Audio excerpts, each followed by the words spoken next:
Selamat datang di channel YouTube Syam Novels. Mohon mendukung dan membangun channel ini dengan cara like, komen, dan subscribe. Semoga kita selalu diberikan kesehatan dan dimudahkan rezekinya. Aku bukan menantu sampah, bab 6 di penjara untuk waktu yang lama. Melihat Dewi menangis, hati Rocky juga melunak. Dewi memalingkan wajahnya ke sisi lain dan diam-diam menyeka air matanya. Romeo Zhang mencibir dan berkata, "Aku sudah lama tidak melihat orang yang begitu keras kepala. Kamu tunggu saja, aku akan menunjukkan kepadamu hal apa yang tidak dapat diterima di seumur hidupmu." Setelah mengatakannya, dia mengeluarkan ponselnya dan menelepon. "Halo, Inspektur Wang. Aku dipukuli oleh orang. Kamu cepat bawa orang ke sini, ya, di perusahaan Wehou, kantorku." Dewi sudah merasa sangat panik, ayahnya mengalami masalah, dan Rocky mungkin juga akan ditangkap. Jika perusahaan Wehou tidak mau bekerja sama dengan keluarga Liu lagi, dia benar-benar tidak memiliki apa-apa lagi. Apa yang harus dilakukan? Dewi tidak bisa menahan diri berkata sambil terisak, "Direktur Romeo, bisakah aku menggantikannya meminta maaf padamu?" "Tidak ada gunanya." Romeo Zhang melambaikan tangannya dan berkata sambil mencibir, "Kecuali jika kamu tinggal di sini untuk menemaniku malam ini, aku masih bisa mempertimbangkannya." Dewi terkejut, lalu menoleh untuk melihat Rocky. Dia melihat Rocky mengerutkan kening. Setelah itu, Rocky langsung mengangkat kakinya, dan menendang perut Romeo Zhang dengan kuat. Dia langsung menjatuhkannya ke lantai. Dia masih ingin maju dan terus memukulnya, namun Dewi bergegas menariknya dan berteriak sambil menangis, "Rocky, apa sebenarnya yang ingin kamu lakukan? Kenapa kamu tidak dewasa sedikit pun?" Romeo Zhang memegang perutnya, menjerit dan berteriak, "Rocky, kamu cari mati, jika aku tidak membunuhmu, jangan panggil aku Romeo." Pada saat ini, tiba-tiba terdengar suara langkah kaki di pintu. Segera, sekelompok polisi muncul di pintu, dan yang datang bersama dengan polisi adalah Dono, ayah Romeo Zhang. Ketika Romeo Zhang melihat ayahnya membawa polisi datang, dia segera tahu bahwa penyelamatnya sudah datang. Dia bergegas berteriak, "Ayah, si miskin ini memukuliku, cepat suruh polisi tangkap dia, aku ingin membunuhnya, memberikan 20 miliar dan membuatnya dijatuhi hukuman penjara seumur hidup." Petik 2. Pada saat ini wajah Dono pucat, seorang polisi membuka mantel yang diletakkan di tangannya. Romeo Zhang baru menyadari bahwa ayahnya diborgol dengan borgol perak. Romeo Zhang terkejut, dua petugas polisi berjalan mendekat, mengangkatnya dari bawah, mengeluarkan borgol dari belakang, kemudian memborgolnya. Romeo Zhang terkejut dan berseru, "Kalian sudah salah, si miskin yang di sana yang seharusnya kalian tangkap." Seorang petugas polisi berkata dengan dingin, "Romeo Zhang, kamu dan ayahmu, Dono, telah ditangkap berdasarkan hukum karena diduga menggelapkan dan menggunakan dana perusahaan dengan jumlah yang sangat besar." Kedua kaki Romeo Zhang menjadi lemas dan dia langsung berlutut di bawah. Dia tahu jelas berapa banyak uang yang dia dan ayahnya peroleh dari perusahaan Wehou. 200 miliar adalah jumlah sedikit. Begitu tertangkap, mereka tidak hanya harus membayar denda dengan semua kekayaan mereka, tetapi mereka juga akan dipenjara setidaknya 20 tahun ke atas. Romeo Zhang tanpa sadar berteriak kepada Dono, "Ayah, cepat pikirkan cara, ayah. Aku masih sangat muda, aku tidak bisa masuk penjara, ayah."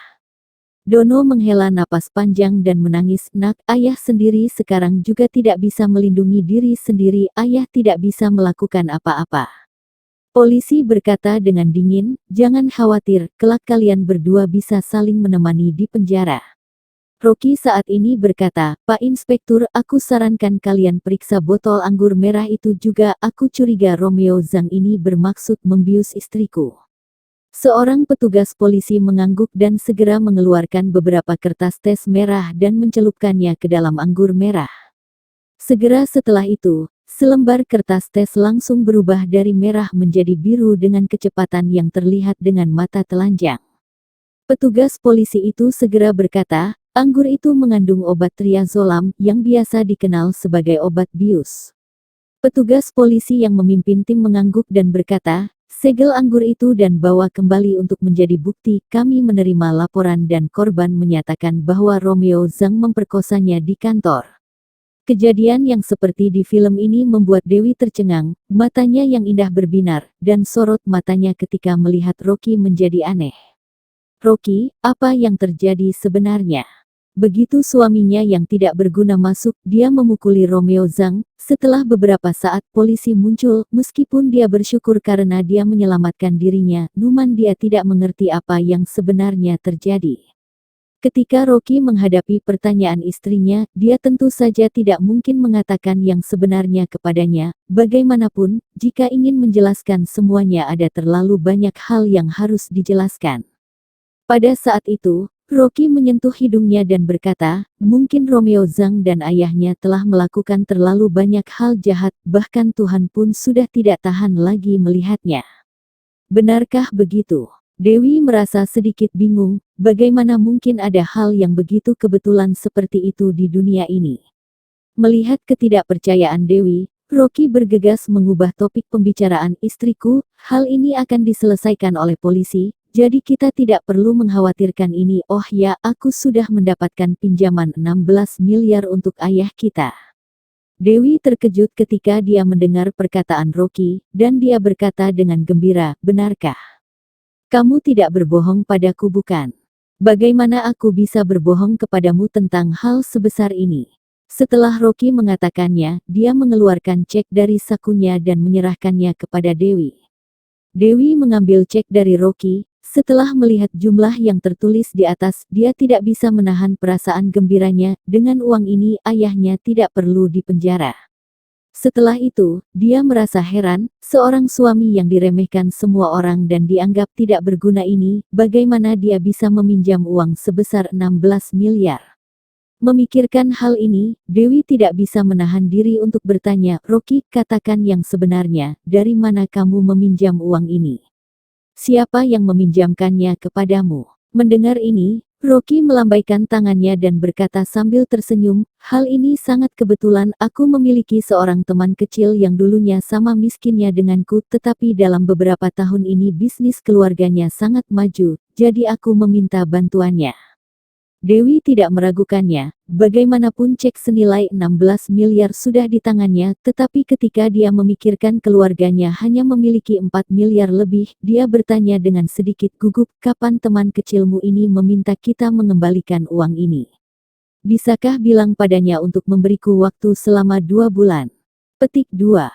Setelah mengatakannya, Dewi tidak bisa menahan diri mengeluh, "Kamu juga tahu, butuh waktu untuk menjual rumah dan mobil." Melihat wajah Dewi yang penuh dengan kesedihan, Rocky bergegas berkata, "Istriku, kamu tidak perlu terburu-buru mengembalikan uang itu." Teman kecilku bilang, 3-5 tahun kemudian baru dikembalikan juga tidak masalah. Mata Dewi melebar, dan dia berkata, dia benar-benar berkata demikian. Dia ini sangat bermurah hati.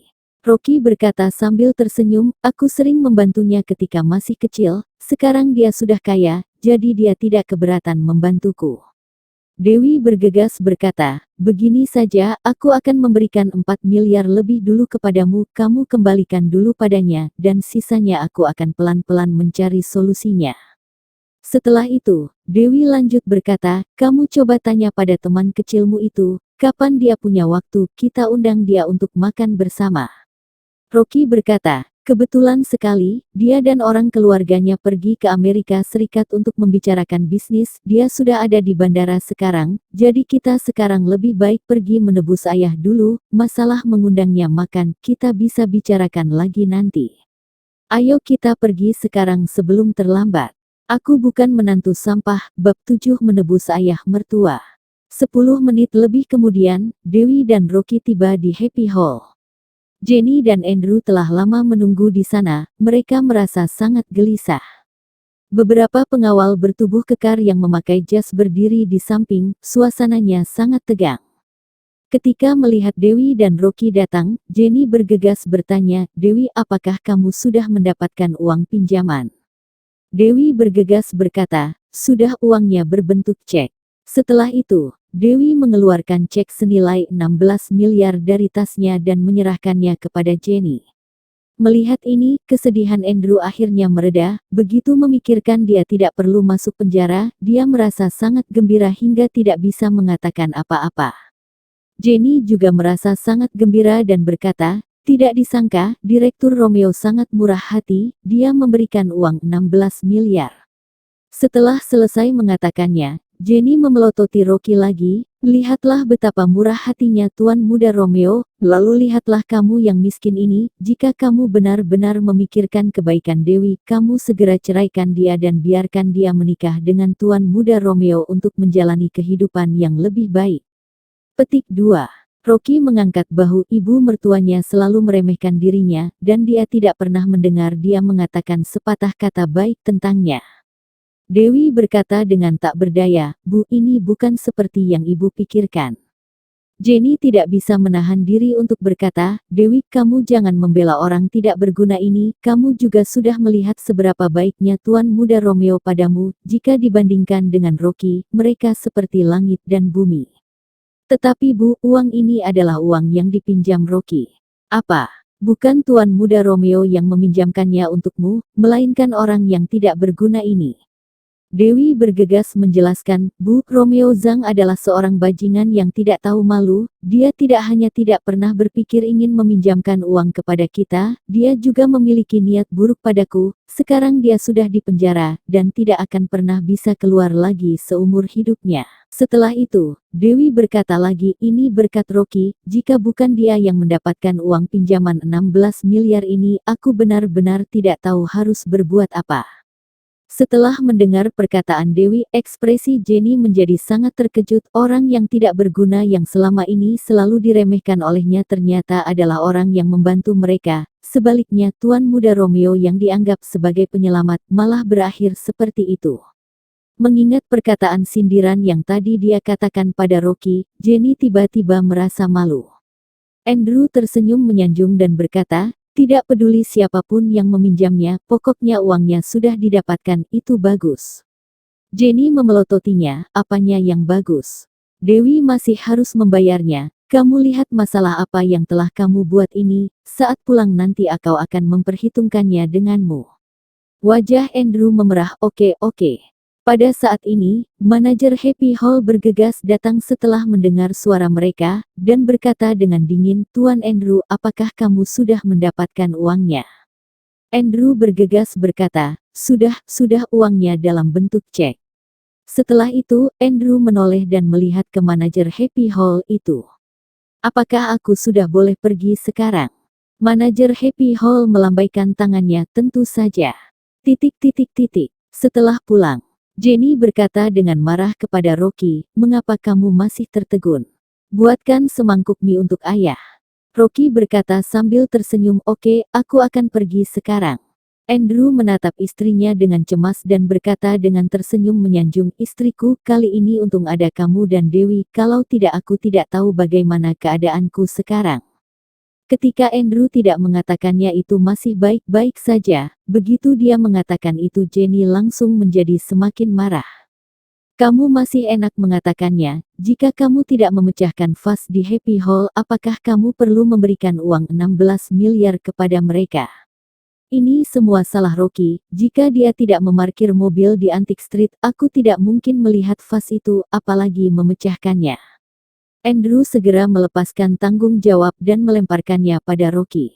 Namun, Jenny menjadi lebih marah dan berkata, sekarang keluarga kita berhutang begitu banyak uang kepada orang, apa yang harus kita lakukan?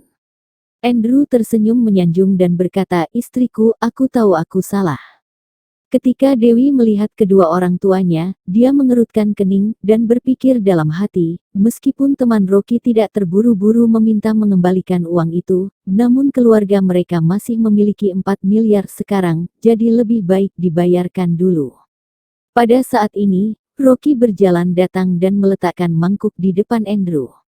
Melihat ini, Dewi tidak lagi ragu-ragu, dan dia berkata kepada Jenny, Bu, uang 4 miliar kita berikan saja pada Rocky dulu, suruh dia mengembalikannya kepada temannya. Jenny mengerutkan kening, dan berkata dengan nada tidak puas, 4 miliar diberikan semua. Jika demikian bagaimana keluarga kita bisa bertahan hidup? Setelah itu, Jenny melirik Rocky lagi, dia berkata sambil tersenyum, Rocky, bisakah kamu katakan pada teman kayamu untuk memberikan sedikit waktu? Rocky tersenyum dan berkata, tentu saja tidak masalah. Apanya yang tidak masalah? Dewi memelototi Rocky, dia menoleh dan berkata kepada Jenny, Bu, jangan dengarkan dia, transfer dulu uangnya ke Rocky. Jenny masih ingin menunda waktu tapi... Dewi berkata dengan tegas, Bu, tidak ada tapi, uang itu harus diberikan kepada Rocky. Jenny tidak punya pilihan selain menyerahkan ponselnya kepada Dewi, dia selalu mengontrol uang keluarga dan menyimpannya di bank ponselnya. Dewi mengambil ponsel dan langsung mentransfer 4 miliar ke rekening Rocky. Terdengar suara, ding. Rocky menerima pemberitahuan pesan teks dari bank bahwa saldo rekeningnya telah bertambah 4 miliar. Istriku, aku sudah menerimanya. Dewi mengiyakannya dan berkata, kamu segera transfer ke temanmu, jangan lupa bantu aku ucapkan terima kasih padanya. Rocky mengangguk dan berkata, jangan khawatir istriku, aku pasti akan melakukannya. Jenny melihat gerak-gerik mereka, dan dia menjadi lebih tidak puas dengan Andrew, dia menatapnya dan berkata, makan, kamu hanya tahu makan, hanya bisa membuat masalah saja. Andrew menciut dan tidak berani berbicara, dia meninggalkan ruang tamu dengan membawa mangkuk.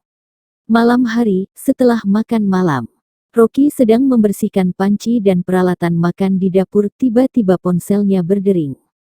Dia mengeluarkan ponselnya dan melihat bahwa itu adalah panggilan telepon dari Lian, CEO perusahaan WHO yang baru diangkat. Rocky melihat sekeliling, ketika melihat tidak ada orang lain di sana, dia menekan tombol jawab. Lian yang di ujung telepon sana berkata dengan hormat, Tuan Muda, surat perjanjian pengangkatan perusahaan WHO harus langsung ditandatangani oleh Anda sendiri, kapan Anda ada waktu. Rocky menepuk kepalanya, dia teringat, sepertinya Billy pernah menyebutkan padanya bahwa sebagai CEO perusahaan WHO yang sebenarnya, tanpa tanda tangannya, banyak hal tidak dapat dilakukan Lian. Memikirkan hal ini, Rocky berkata, besok aku punya waktu, kamu tunggu saja aku di perusahaan. Nada bicara Lian tetap tidak berubah, dia berkata dengan hormat, baik Tuan Muda, aku akan menunggu kedatangan Anda besok. Rocky mengiyakannya dan menutup telepon. Pada saat ini, istrinya Dewi datang dengan mengenakan piyama dan bertanya dengan heran, siapa yang meneleponmu? Sudah waktunya istirahat. Rocky tertawa dan berkata, Sales yang mempromosikan barang, aku akan pergi tidur sekarang. Dewi tidak mencurigainya, setelah kembali ke kamar, dia masuk ke dalam selimut.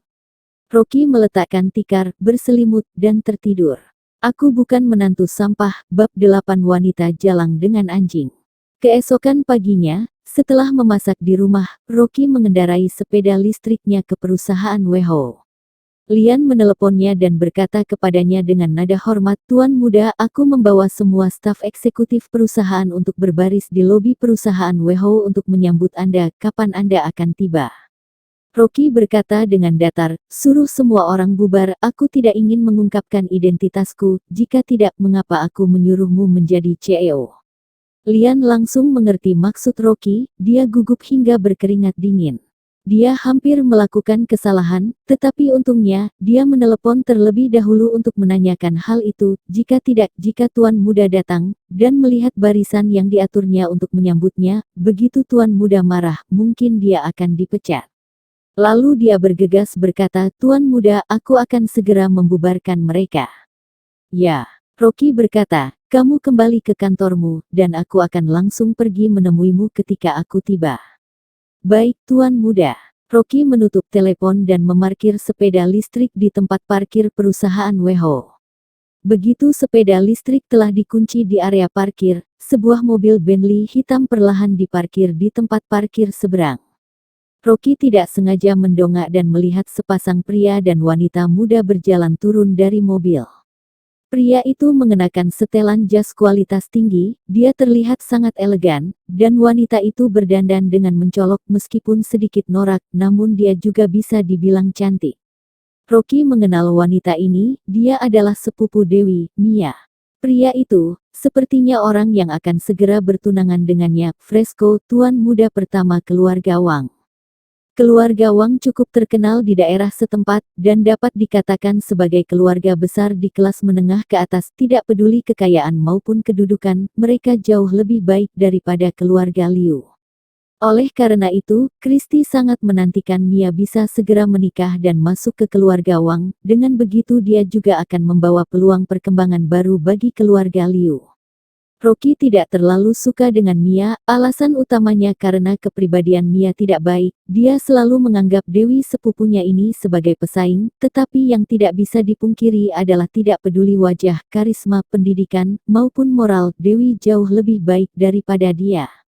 Oleh karena itu, Mia tampak rukun dengan Dewi di permukaan, tetapi sebenarnya dia sangat membencinya di dalam hatinya. Ketika Dewi menikah dengan Rocky, Mia senang hingga tidak bisa tidur nyenyak karena dia merasa sepupunya telah menikah dengan seorang suami yang tidak berguna, dan akhirnya dia memiliki kesempatan untuk mengunggulinya dalam hal pasangan. Setelah itu, ia sengaja mendekati Fresco, dan berinisiatif untuk bersikap baik padanya bahkan memberikan tubuhnya. Akhirnya hubungannya sampai pada tahap pembahasan pernikahan dengan Fresco. Setelah mendekati keluarga Wang, Mia menjadi angkuh di keluarga Liu. Dia sangat sombong. Setiap kali dia melihat Dewi dan Rocky, dia akan selalu menyindir untuk melampiaskan kebenciannya pada Dewi yang telah ditahannya sejak lama di dalam hatinya. Rocky juga tidak tahu apa yang ingin dilakukan Mia dan Fresco di perusahaan Weho. Demi menghindari masalah, dia awalnya ingin segera bersembunyi, tetapi tidak disangka, Mia yang bermata tajam langsung melihatnya dan berteriak, "Wow, kakak ipar." Mia memanggilnya dengan sangat ramah, tetapi setelah mendengarnya, Rocky malah merasa kesal. Demi kesopan santunan, dia terpaksa berhenti. Ketika mereka dua mendekat, dia tersenyum dan berkata, "Mia, mengapa kamu bisa ada di sini?" Mia terkikik, "Aku dan Fresco datang untuk mengantarkan undangan kepada Presdir Lian, CEO perusahaan Weho. Kami ingin mengundangnya ke pesta pertunangan kami." Setelah selesai mengatakannya, dia menatap Fresco dengan tatapan kekaguman dan berkata, "Keluarga Fresco memiliki banyak kerja sama dengan perusahaan Weho. Kali ini Presdir Lian adalah CEO baru. Kami datang untuk mendekatkan hubungan dengannya. Kelak tidak hanya dapat membantu keluarga Wang, tetapi juga bisa membantu keluarga Liu." Rocky tidak tahu bahwa keluarga Wang memiliki kerja sama dengan perusahaan Weho. Perusahaan Weho baru saja menjadi perusahaannya dan dia belum sempat memahaminya. Namun, dia tidak menunjukkan ekspresi ketidaktahuannya. Dia hanya tersenyum dan berkata, "Oh, ternyata dia ini tunanganmu, Tuan Fresco." Dia tampak tampan. Fresco menatap Rocky dengan tatapan merendahkannya, dan merasa tidak adil. Orang ini terlihat seperti orang miskin. Mengapa Dewi yang begitu cantik menikah dengan orang yang tidak berguna seperti dia? Jika bukan karena pria tidak berguna ini, dia pasti akan mengejar Dewi dengan sebisanya. Bagaimana mungkin dia bertunangan dengan Mia yang tidak lebih baik darinya dalam segala hal? Sayangnya Dewi, wanita yang sangat cantik di kota ini, telah menikah. Meskipun Fresco telah lama mendambakan Dewi, namun keluarga Wang juga tidak mengizinkannya untuk mengejar seorang wanita yang sudah menikah. Memikirkan hal ini, Fresco sengaja menyindirnya dan berkata, "Ternyata kakak ipar. Aku dengar kamu adalah pria yang dihidupi oleh istrimu. Apa yang kamu lakukan di perusahaan Weho?" Rocky berkata dengan santai, "Aku datang melamar kerja." "Melamar kerja?" Mia yang di samping mencibir dan berkata, "Rocky, kamu yang tidak bisa apa-apa ini masih ingin datang ke perusahaan Weho untuk melamar kerja. Apakah kamu tidak sadar diri?" Mia memanggil Rocky memang karena dia ingin menyindirnya, tetapi tidak disangka Fresco memulainya lebih dulu, jadi dia segera melepaskan topeng kemunafikannya. Bagi Mia, Rocky yang tidak bisa apa-apa keluar untuk mencari pekerjaan adalah lelucon besar. Terlebih lagi, dia datang ke perusahaan terkemuka di kota untuk mencari pekerjaan. Apakah dia pantas? Ekspresi wajah Rocky menjadi dingin dan dia berkata, "Mia, apakah aku sadar diri atau tidak? Apakah itu ada hubungannya denganmu?" Mia mengangkat alisnya dan berkata dengan acuh tak acuh, "Kenapa? Apakah yang aku katakan salah? Dalam hal pendidikan, apakah kamu memiliki ijazah? Dalam hal kemampuan, apakah kamu yang tidak bisa apa-apa ini memiliki prestasi? Orang yang tidak berguna sepertimu, datang melamar menjadi satpam di perusahaan Weho, mereka tidak akan menerimamu. Jika kamu sedikit sadar diri, kamu lebih baik memungut sampah di jalan. Paling tidak kamu bisa mendapatkan 4-6 juta sebulan." Setelah selesai mengatakannya, dia melemparkan botol minuman di tangannya ke bawah kaki Rocky dan berkata, "Tuh, jangan bilang aku tidak membantumu, ambil botol kosong ini dan jual untuk mendapatkan uang." Pada saat ini, Fresco yang berdiri di samping, berkata dengan aneh, "Aduh, Mia, bagaimanapun dia adalah kakak ipar, bagaimana kamu bisa berbicara dengan begitu tidak sopan?" Setelah itu, dia berkata kepada Rocky lagi, "Kakak ipar, meskipun kamu sangat tidak berguna, tetapi masih bisa dianggap kerabat, bagaimanapun aku harus sedikit membantumu, kebetulan aku berteman dengan Presdir Lian dari perusahaan WHO, kalau tidak bagaimana jika aku bantu kamu mengatakan beberapa perkataan baik, dan memintanya memberikan pekerjaan membersihkan toilet untukmu." Petik 2. Rocky mencibir dengan dingin dan berkata, "Pekerjaan apa yang ingin aku cari itu tidak perlu merepotkanmu, kamu lebih baik pikirkan dirimu sendiri, perusahaan WHO adalah perusahaan besar, aku yakin mereka tidak akan bekerja sama dengan sampah tidak bermoral sepertimu." Fresco langsung marah, "Siapa yang kamu bilang sampah?" Rocky berkata dengan acuh-acuh, "Siapa yang menjawab dia adalah sampah?" Setelah itu, dia malas mempedulikan Fresco, dia berjalan menuju gedung perusahaan WHO. Fresco bergegas mengikutinya, dan dia akhirnya berhasil menyusul Rocky di pintu masuk lift. Dia awalnya ingin memberi pelajaran pada Rocky, setidaknya menamparnya 2 kali untuk memberinya pelajaran karena telah menyinggung dirinya.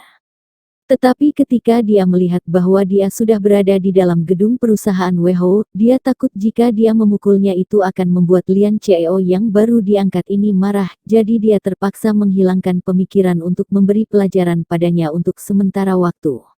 Dia berkata dengan mengertakkan gigi, "Idiot, aku akan melepaskanmu hari ini, lain kali kamu tidak akan seberuntung ini." Rocky mendengus dingin, dia melangkah naik ke lift dan berkata kepadanya, "Fresco, apakah kamu pikir kamu hebat? Percayalah, kamu akan segera tahu apa akibat kesombongan." Brengsek. Fresco hendak bergegas naik ke lift namun Mia memegang tangannya dan berkata dengan nada menghina, "Fresco, jangan naik lift yang sama dengan sampah seperti dia, jangan sampai kamu terkena sial. Lihatlah kakak sepupuku, otaknya dicuci olehnya sehingga bersedia menikah dengannya." Fresco mengangguk, tahu bahwa dia tidak bisa melakukan sesuatu padanya di sini, jadi dia berkata dengan dingin, "Kali ini aku akan melepaskanmu, lain kali aku akan memberimu pelajaran." Rocky tersenyum acuh tak acuh, sebelum pintu lift tertutup, dia berkata, "Wanita jalang dengan anjing, sangat cocok. Aku bukan menantu sampah, bab 9 sampah yang tidak bermoral." Ekspresi wajah Fresco dan Dewi sangat tidak enak dipandang, mereka sangat ingin membunuh Rocky di tempat. Tetapi Rocky tidak menghiraukan pasangan rendahan itu, setelah pintu lift tertutup, dia langsung naik lift ke kantor Lian di lantai paling atas. Fresco dan Dewi menunggu sebentar lagi, lalu setelah lift lainnya tiba mereka masuk. Saat lift naik, Fresco berkata dengan dingin, "Hari ini, lakukan hal penting dulu, aku pasti akan mencari kesempatan untuk memberi kakak iparmu ini pelajaran." Mia juga berkata dengan kesal, "Anjing ini berani memarahi kita, aku akan membuatnya membayar perbuatannya itu." Pada saat ini, Rocky sudah masuk ke kantor Lian. Begitu Lian melihatnya, dia bergegas bangkit dan berkata dengan hormat, "Tuan muda, Anda sudah datang." Rocky mengangguk dan bertanya padanya, "Apakah kamu akrab dengan keluarga Wang di kota ini?" Lian bertanya dengan bingung, "Keluarga Wang yang mana?" Rocky berkata, "Tuan muda pertama dari keluarga mereka bernama Fresco." Lian bergegas berkata, "Aku sudah tahu, Fresco dan keluarganya adalah mitra bisnis kita, bisnis utama mereka mengandalkan perusahaan WHO, mereka telah bekerja sama untuk waktu yang lama dengan kita, dan kerja samanya dapat dikatakan cukup baik." Rocky berkata dengan dingin, "Mulai sekarang, perusahaan WHO tidak lagi memiliki urusan bisnis dengan keluarga Wang, semua kerjasama yang sedang berlangsung atau dalam persiapan semuanya dihentikan, jika keluarga Wang masih bisa mendapatkan uang dari perusahaan WHO, maka kamu jangan menjadi CEO lagi." Petik 2. Ketika Lian mendengar ini, ekspresinya langsung menjadi serius, dia sudah tahu tanpa perlu ditanyakan, pasti orang dari keluarga Wang telah menyinggung tuan muda. Keluarga Wang ini nyalinya benar-benar sangat besar, mereka hanyalah keluarga kelas menengah ke atas di kota ini, berani-beraninya dia menyinggung tuan muda keluarga Lin. Apakah mereka sudah bosan hidup? Lalu dia segera mengangguk dan berkata, Tuan muda, jangan khawatir, aku sekarang akan memerintahkan bawahan untuk menghentikan semua kerja sama dengan keluarga Wang. Setelah mengatakannya, dia hendak mengangkat telepon, dan telepon kebetulan berdering. Halo, Presdir Lian, Fresco, manajer umum perusahaan Helcott, dan tunangannya ingin bertemu dengan Anda, mereka bilang ingin mengantar surat undangan untuk Anda. Lian buru-buru menekan tombol mute dan bertanya pada Rocky, Tuan muda, apakah aku perlu mengatur penjaga keamanan untuk mengusir mereka keluar? Rocky mengangguk dan berkata, Lian, sepertinya kamu benar-benar pintar. Setelah itu, dia berkata, katakan padanya bahwa perusahaan WHO tidak akan bekerja sama dengan sampah yang tidak bermoral. Oke, Lian segera menonaktifkan mute, dan berkata kepada sekretarisnya, katakan pada Fresco, bahwa perusahaan WHO tidak akan bekerja sama dengan sampah yang tidak bermoral, lalu minta penjaga keamanan untuk mengusir mereka. Mulai sekarang, jangan biarkan dia masuk lagi ke perusahaan WHO. Oh iya, beritahu Departemen Komersial untuk segera menghentikan semua kerja sama dengan perusahaan Helcott. Harus diselesaikan hari ini. Petik 2. Di luar, Fresco dan Mia sedang menunggu dengan gembira. Kali ini Dono ditangkap dan Lian naik jabatan. Ini adalah kesempatan yang sangat baik bagi Fresco dan keluarga Wang. Awalnya keluarga Wang belum bisa menjadi mitra strategis perusahaan WHO, alasan utamanya karena Dono melakukan penyelundupan dan memberikan kesempatan menjadi mitra strategis kepada beberapa perusahaan yang memiliki hubungan dengannya. Sekarang setelah Dono terpuruk, ini adalah kesempatan bagus untuk memanfaatkan waktu membangun hubungan lebih dekat dengan Lian. Jika keluarga Wang dapat menjadi mitra strategis perusahaan WHO melalui Lian, maka keluarga Wang secara keseluruhan akan mencapai tingkatan yang baru. Bahkan mungkin akan menempati peringkat di antara keluarga lokal teratas. Pada saat ini, sekretaris meletakkan telepon dan segera menelpon petugas keamanan, Kapten Arif, tolong bawa orang ke sini. Oke. Setelah menerima panggilan telepon dari sekretaris, Kapten penjaga keamanan tidak berani menunda waktu, ia segera membawa orang datang ke sana. Fresco tidak bisa menahan diri untuk bertanya, halo, apakah Presdir Lian punya waktu untuk menemui kami? Sekretaris itu menatapnya dan berkata dengan dingin, maaf, Presdir Lian bilang, perusahaan WHO tidak akan bekerja sama dengan sampah tidak bermoral. Apa katamu? Fresco tercengang sejenak, dia terkejut kenapa kalimat ini terdengar begitu akrab. Oh iya, tadi ketika dia berada di tempat parkir, kakak ipar Mia juga mengatakan hal yang persis sama. Apa maksud Presdir Lian? Apakah ia ingin menghentikan kerja sama dengan keluarga Wang? Pada saat ini, sekretaris menelepon ke Departemen Komersial. Halo, Direktur Liu, Presdir Lian meminta agar semua kerja sama dengan perusahaan Helcott harus dihentikan hari ini. Fresco merasa kepalanya berdengung. Apa yang terjadi? Menghentikan semua kerja sama. Setidaknya setengah dari keuntungan keluarga Wang dihasilkan dari perusahaan WHO. Jika kerja sama dihentikan, bukankah kekuatan keluarga akan segera menghilang setengahnya? Dia tidak dapat menerima kenyataan ini dan dia berteriak, aku ingin menemui Presdir Lian. Aku ingin bertanya langsung kepada Presdir Lian hingga jelas. Sekretaris itu berkata dengan dingin, maaf, Presdir Lian tidak akan menemuimu, dan Presdir Lian mengatakan bahwa kelak kamu tidak akan diizinkan untuk masuk ke perusahaan WHO lagi. Sialan. Fresco berkata dengan marah, apakah kamu sengaja mempermainkanku? Kami adalah mitra jangka panjang perusahaan WHO, bagaimana bisa menghentikan kerja sama begitu saja? Pada saat ini, Kapten penjaga keamanan bergegas datang dengan membawa 7-8 penjaga keamanan yang bertubuh kekar. Sekretaris itu bergegas berkata, Kapten Arif, Presdir meminta kalian mengusir mereka berdua dari sini.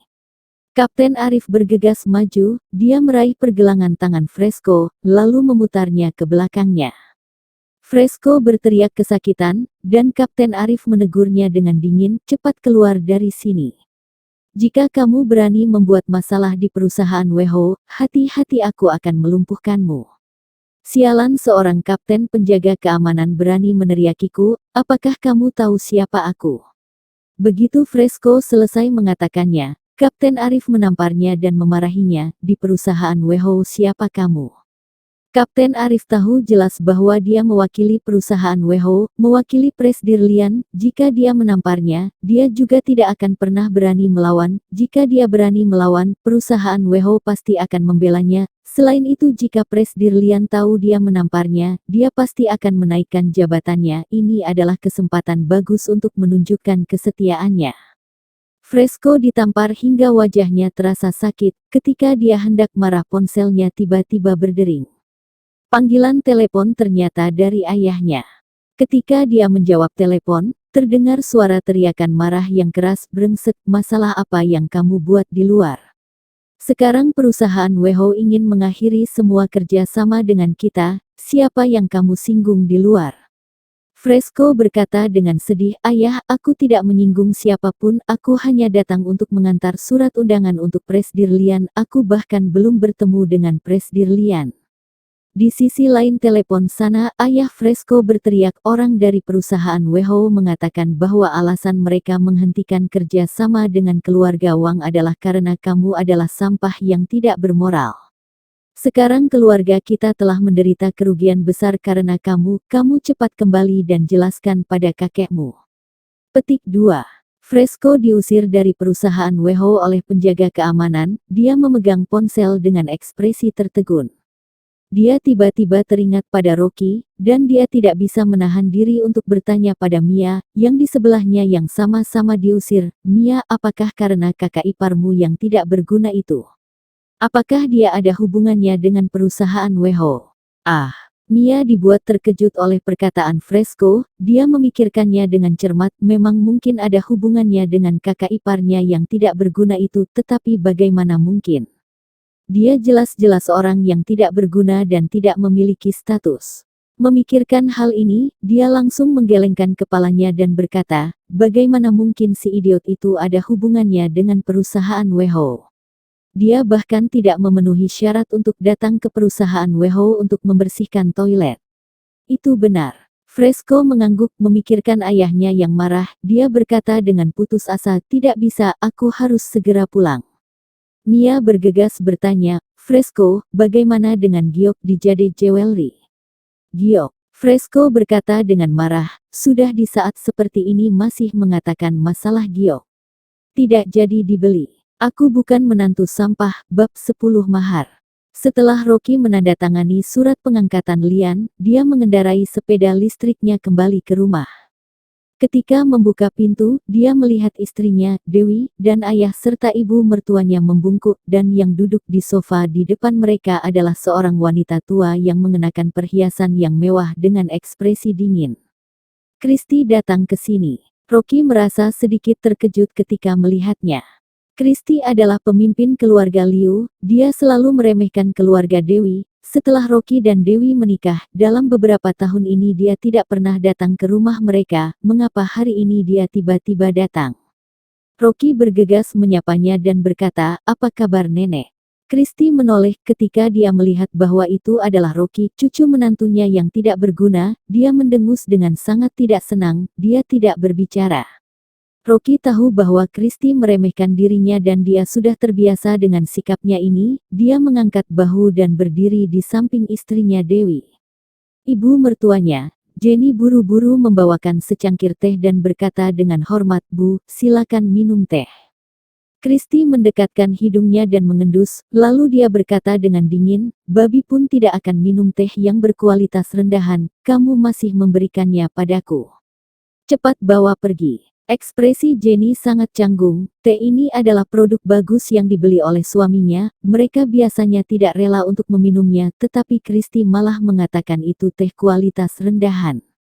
Kristi melihat ke sekeliling, ekspresinya penuh dengan penghinaan, dan dia berkata, aku datang ke sini hari ini untuk masalah pesta pertunangan antara Mia dan tuan muda pertama keluarga Wang. Mia beruntung bisa menikah dengan putra keluarga Wang, dia juga patuh. Selain itu keluarga Wang dari segi kemampuan dan segi lainnya, mereka jauh lebih hebat dari keluarga Liu. Jika Mia bisa memiliki hubungan dengan mereka, keluarga Liu kita juga bisa maju.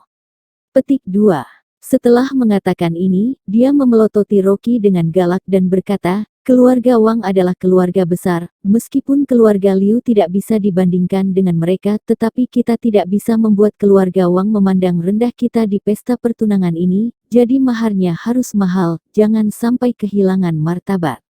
Kristi merasa jika keluarga Liu dibandingkan dengan keluarga Wang, baik kekayaan maupun kedudukan keluarga Wang jauh lebih baik, dengan tidak mudahnya bisa menikahkan Mia dengan putra keluarga Wang, meskipun harus berpura-pura, mereka juga tidak boleh diremehkan keluarga Wang. Jenny bergegas bertanya, Bu, apa maksud Anda? Kristi tampak serius, mereka tidak bisa melihat suasana hatinya, dia lanjut berkata, maksud apa lagi? Keluarga kalian juga harus memberikan hadiah yang layak sebagai mahar.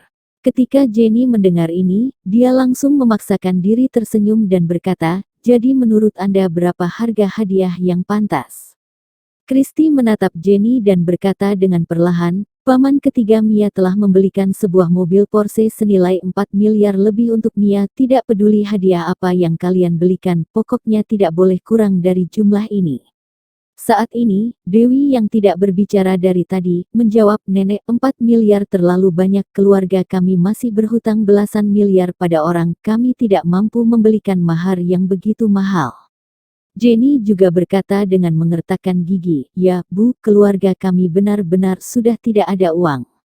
Andrew tersenyum menyanjung dan berkata kepada Kristi, Bu, dapatkah kurang sedikit, 4 miliar benar-benar terlalu banyak. Ekspresi Kristi tampak muram dan dia menegur mereka, kalian ada uang atau tidak itu tidak ada urusannya denganku, aku sudah mengatakannya, jadi bagaimanapun kalian harus memberikan hadiah senilai 4 miliar. Jenny membuka mulutnya dan menatap Andrew dengan tatapan meminta bantuan, tetapi Andrew menunduk, dia tidak berani mengatakan sepatah kata pun.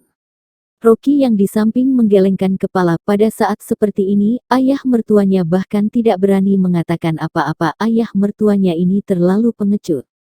Selain itu, jika kalian tidak bisa menangani hal ini dengan baik dan membuatku malu di depan keluarga Wang, jangan salahkan aku untuk melakukan perhitungan dengan kalian. Setelah Kristi mencibir dan selesai mengatakan itu, dia membanting pintu dan pergi. Jenny menghela napas ketika Kristi pergi, dan dia mengeluh, Dewi juga cucu dari keluarga Liu, tetapi ketika dia menikah ada begitu banyak orang dalam keluarga Liu yang bahkan tidak memberikan angpau padanya. Ketika Mia mau menikah, mereka menyuruh keluarga kita memberikan hadiah seharga 4 miliar, kenapa ibu begitu pilih kasih? Andrew berkata dengan sedih, sekarang yang harus dilakukan adalah segera menemukan solusi untuk mendapatkan 4 miliar. Setelah mengatakannya, dia teringat sesuatu, dan berkata dengan suara kecil, oh ya, bukankah uang 4 miliar kita masih di Rocky? Kita bisa menggunakannya untuk keadaan darurat dulu. Jenny mengertakkan gigi dan memarahinya, apakah kamu gila? Keluarga kita masih berhutang 12 miliar pada orang, dan tidak tahu bagaimana mengembalikannya, namun kamu masih ingin memberi Mia hadiah mahar sebesar 4 miliar. Apalagi yang bisa kita lakukan? Andrew berkata dengan ekspresi sedih, ibu sudah bilang, jika kita tidak mematuhinya, dia pasti akan marah nanti. Dewi mengerutkan kening dan berkata, uang itu awalnya untuk mengembalikan uang teman Rocky, dan Rocky telah mentransfernya kepada temannya. Setelah mengatakannya, Dewi diam-diam mengedipkan mata pada Rocky. Rocky langsung mengerti, dia menyentuh hidungnya, dan berkata, ayah, uang 4 miliar itu memang sudah aku transfer ke temanku.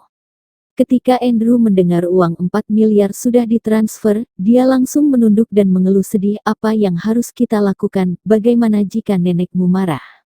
Dewi berkata, ayah, kita lakukan sebisa kita tidak mungkin menjual rumah hanya untuk memberikan mahar untuk Mia bukan? Jenny juga mengangguk dan berkata, Dewi benar, kita masih memiliki 200 jutaan lebih. Menurutku, belikan saja hadiah 100 juta atau 120 juta, bagaimanapun kita masih harus bertahan hidup. Dewi berkata, Jade Jewelry cukup bagus, ada giok, perhiasan emas dan perak del, kita bisa pergi ke sana untuk melihat-lihat. Andrew menghela napas tak berdaya, dia juga tahu bahwa sekarang keluarganya tidak bisa mendapatkan banyak uang, bagaimanapun, tidak ada cara untuk memuaskan Christy. Setelah mereka bertiga mengambil keputusan, Rocky mengemudikan mobil dan mengantar mereka sekeluarga ke Jade Jewelry. Aku bukan menantu sampah, bab 11 berlagak keren. Jade Jewelry merupakan toko perhiasan yang paling terkenal di dalam kota tersebut. Emas, perak, intan, giok dan jadeite, bisa dikatakan semuanya serba ada di sini. Setelah sekeluarga tiba di Jade Jewelry, seorang pramuniaga wanita berlangkah cepat menyambut kedatangan mereka sambil tersenyum dan bertanya dengan ramah. Para pelanggan, apakah ada sesuatu yang diperlukan? Aku Dina selaku manajer pemasaran, aku bisa mengenalkannya kepada kalian.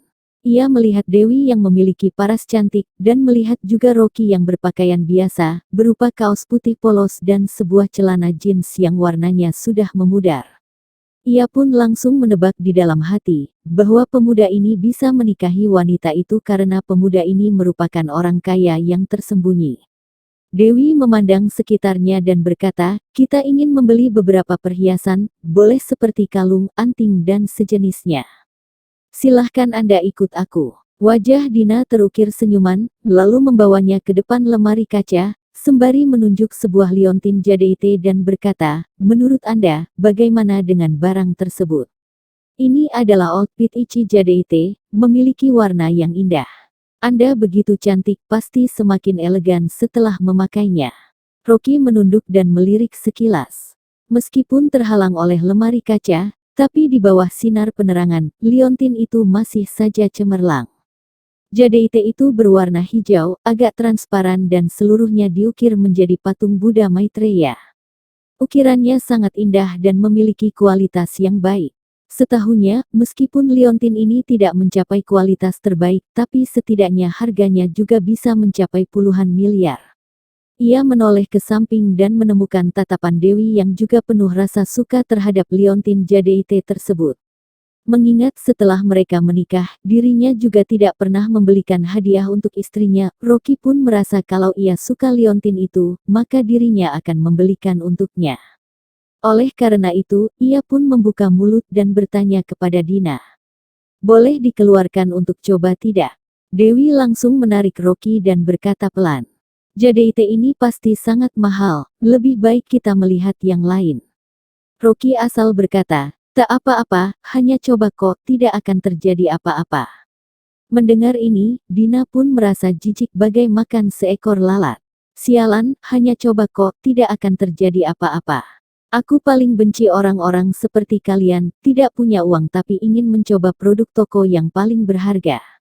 Liontin jadeite ini seharga 30 miliar, paling murah juga membutuhkan 26 miliar. Bagi siapa yang bisa menjualnya, akan mendapat komisi sebanyak 1 miliar. Jadi Dina selalu berharap bisa bertemu dengan orang kaya dan berhasil menjualkan liontin ini. Awalnya ia kira Rocky adalah orang kaya yang rendah hati, tapi ia tidak sangka bahwa ia adalah orang miskin yang tidak memiliki uang dan ingin coba-coba barang.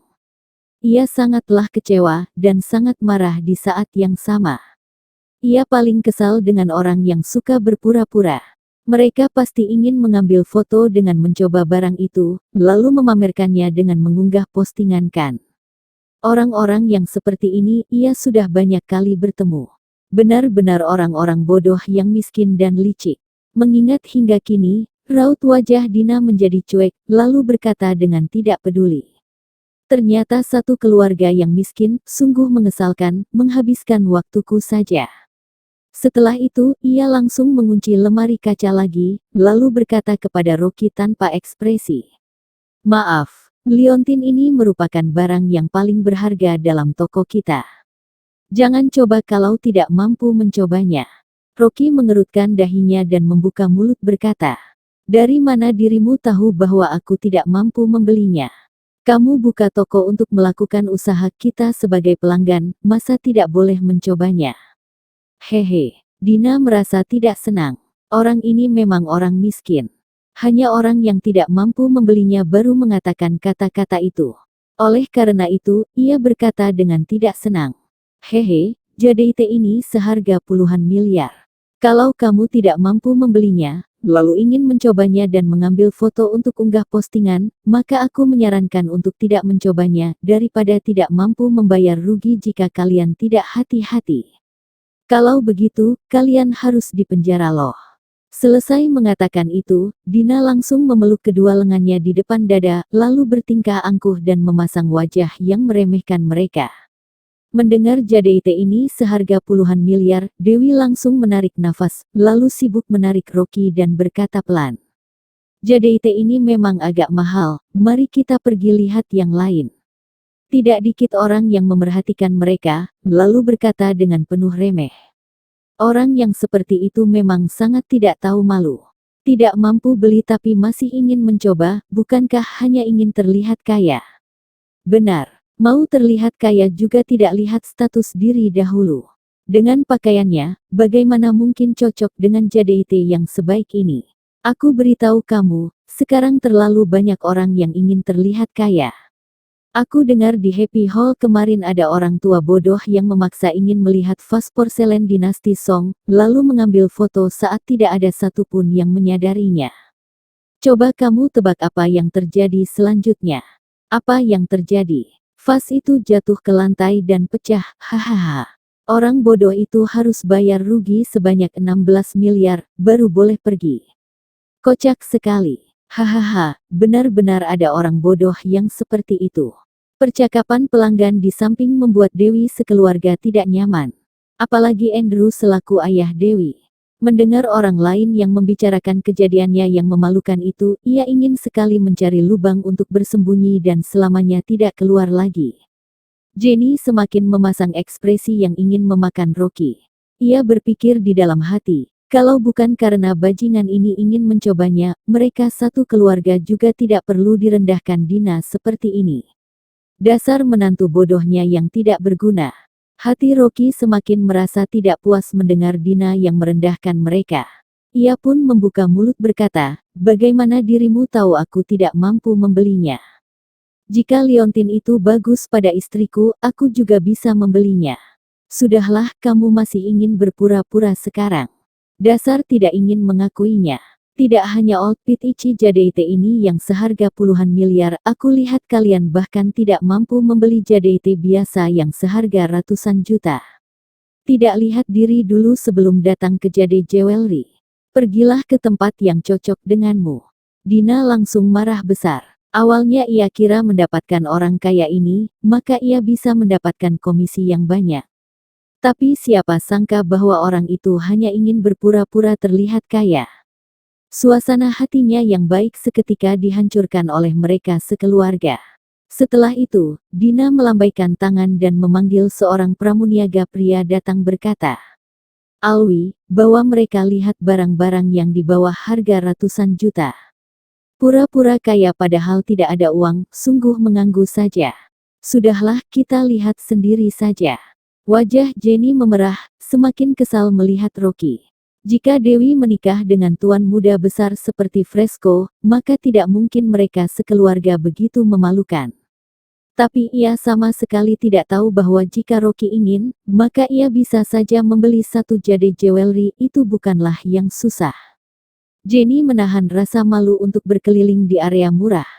Ia sungguh tidak ada pikiran untuk menetap di sini lagi, lalu dirinya pun memilih kalung perak yang seharga 100 juta, siap untuk dijadikan mas kawin Mia. Setelah membayar, orang-orang di sekitar masih memandang mereka, sambil membicarakan mereka. Ternyata benar. Akhirnya mereka membeli barang yang seharga 100 juta, bisa-bisanya mereka ingin mencoba untuk memakai perhiasan yang seharga 20 miliar lebih. Benar, mereka juga tidak bercermin dulu. Melihat orang-orang sekitar yang terus membicarakan mereka, Jenny merasa sekujur tubuhnya tidak nyaman. Setelah membayar, ia pun memasang wajah cuek berkata, ayo langsung pergi. Hari ini sungguh memalukan. Rocky, Semua ini disebabkan olehmu. Ibu, kalian balik terlebih dahulu. Aku masih ada beberapa hal yang harus diurus, nanti baru pulang. Rocky melirik sekilas Dina yang berada di konter sana. Ia menemukan Dina yang sedang tertawa sinis kepadanya. Ia pun sudah memutuskan bahwa dirinya akan memberi pelajaran untuk wanita jalang yang suka merendahkan orang ini. Aku bukan menantu sampah, bab 12 memandang orang rendah. Mendengar Rocky yang tidak ingin pergi, Jenny seketika marah besar. Kamu masih merasa kurang memalukan.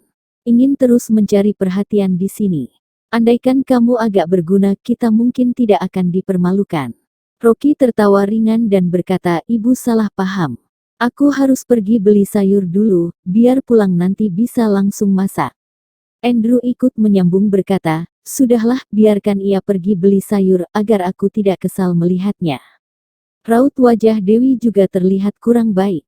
Hatinya memang kurang nyaman setelah direndahkan banyak orang, dan dirinya juga merasa agak tidak puas terhadap Rocky.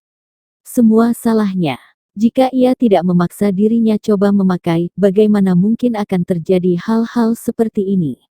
Setelah melihat mereka bertiga keluar toko dengan kesal, Rocky baru berbalik badan kembali ke Jade Jewelry, dan langsung berjalan ke arah Dina. Melihat Rocky yang berjalan ke arahnya, Dina pun berkata dengan sinis. Yo, kamu tidak merasa senang dan ingin mencari masalah ya? Aku beritahu kamu, jangan cari masalah untuk dirimu sendiri. Tidak pernah ada orang yang berani membuat onar di Jade Jewelry. Wajah Rocky masih datar, lalu ia pun membuka mulut berkata, bungkus Jade ini untukku. Aku menginginkannya. Seketika terdengar kerumunan orang yang tertawa. Hahaha, orang bodoh ini sudah kecanduan untuk berpura-pura.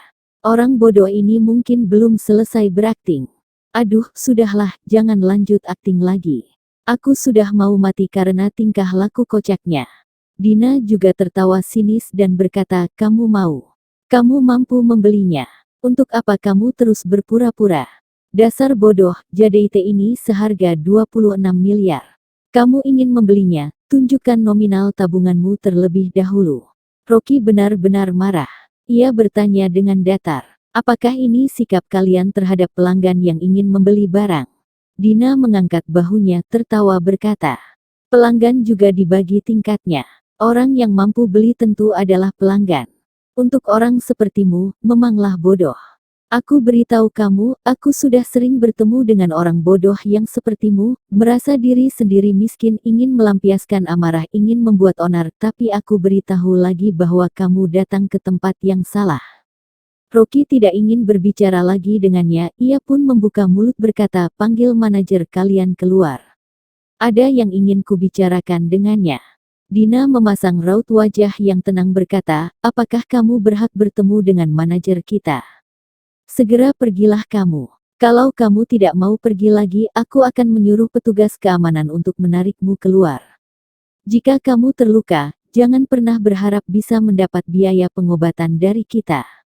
Latar belakang bos kita sangat kuat.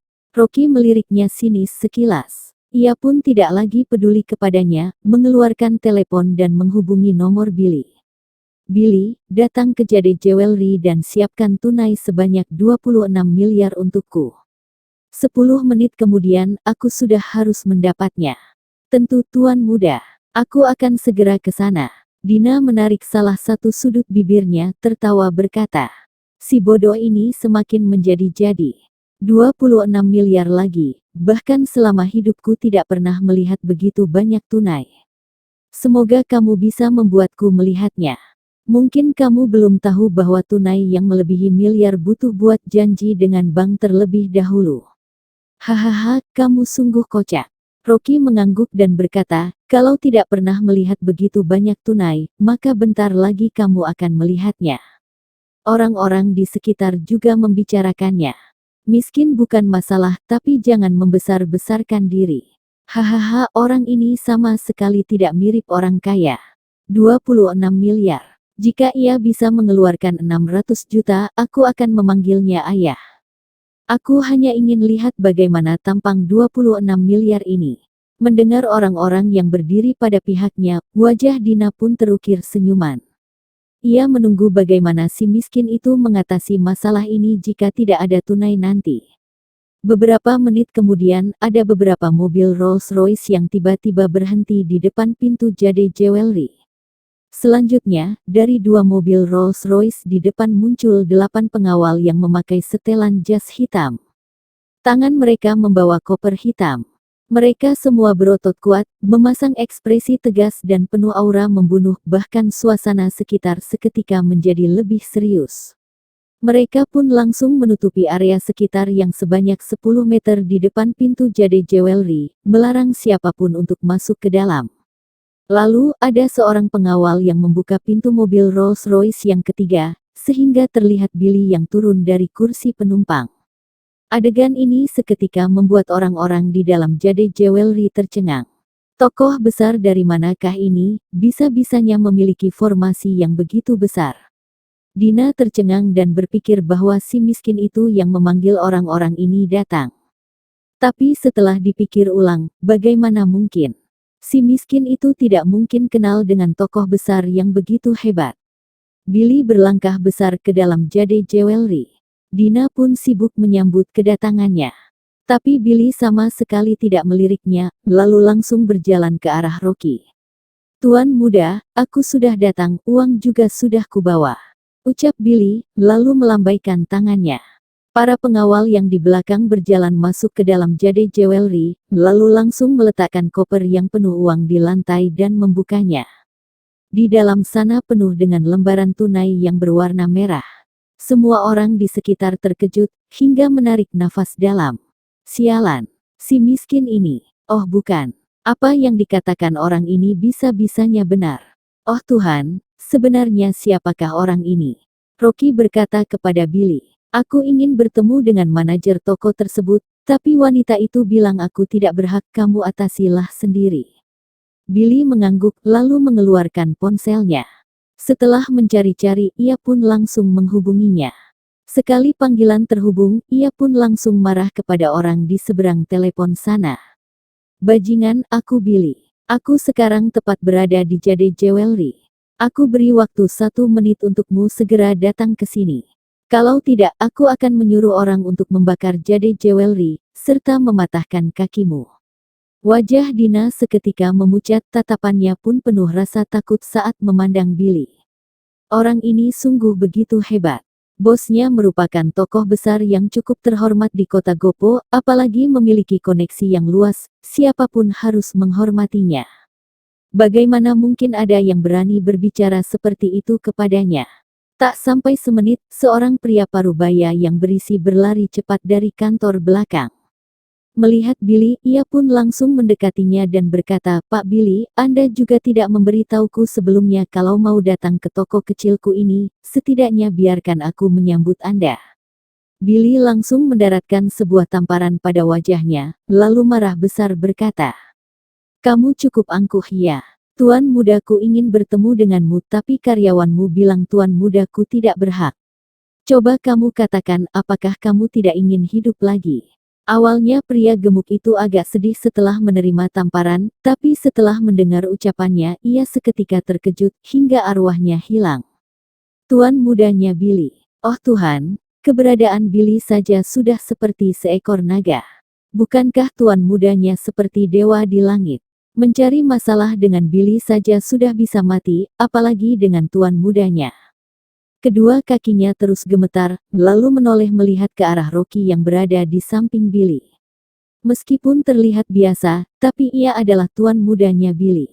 Mengingat ini, pria gemuk ini semakin ketakutan dan sibuk berkata, "Sungguh maaf tuan muda. Aku meminta maaf kepada Anda." Lalu ia menoleh ke belakang, memasang wajah penuh amarah dan marah besar berkata, "Sebenarnya siapa yang begitu buta, membuat tuan muda marah? Segera keluar." Pandangan semua orang seketika terpusat pada Dina. Dina sibuk ingin mundur ke belakang. Tapi pria gemuk itu langsung maju, menarik kerah pakaian Dina dan mendaratkan tamparan pada wajahnya. Ia marah besar berkata, "Dasar wanita jalang, bahkan berani-beraninya membuat tuan muda marah. Kamu benar-benar buta." Dina tertampar jatuh di lantai, dan menangis berteriak, "Maaf, bos. Aku sendiri yang buta, mohon Anda maafkan aku kali ini. Maafkan kamu. Pria gemuk menjambak rambutnya, menarik kepalanya ke atas, lalu mendaratkan kepalan pada wajahnya.